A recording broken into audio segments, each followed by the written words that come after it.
ဘဝကဘာကြီးတဲ့လူလာဖြစ်တဲ့တည်ငါခဏလေးမှာစကြဝဠာကြီးနဲ့တာရင်ကိုတို့ဟာမထင်မရှားဘဝလေးတသက်တာဘဝခရီးတဲ့မင်းဖြတ်တန်းလို့သင်ကြားသမျှအရာတွေမှာကြားသမျှအရာ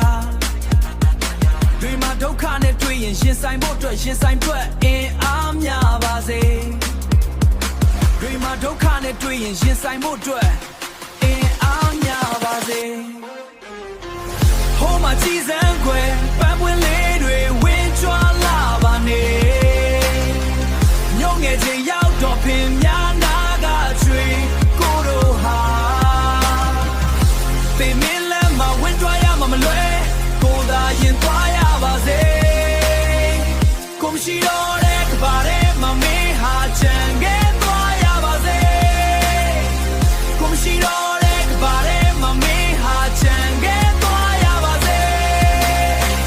ကိုဟာလင်းကျဲတွေကိုကြော်လွန်ခဲ့ပြီးနောက်ပြင်လဲ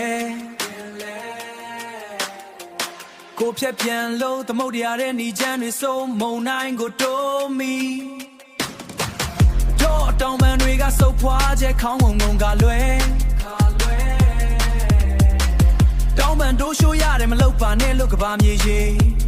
ဒါဘလို့ဒုက္ခချေဒီချေဟာအမောင်ရံတွေတဲ့ပြုတ်ချခဲ့တဲ့အုံကခဲတဲ့အုံကခဲတဲ့အားလုံးဟာမုံလောက်ပါပြီသိခါတွေကုန်းကောက်စရာမရှိပန်းညောင်းရောက်စရာခရီးကရာရာကိုလွတ်ချခဲ့ပြီးနောက်ကိုပိုင်ဆိုင်နာဆိုလဲရှုံပေါင်းရာကြီးတရားပါ trauma တွေအုံနောက်မှာညွားလုံးကောင်းရှာပြီးတာရတဲ့ဒဇင်းဟာ April နေ့ရက်တွေတဲကပြေးထွက်လာပြီးနောက်မင်းရင်ခွင်ကလွဲ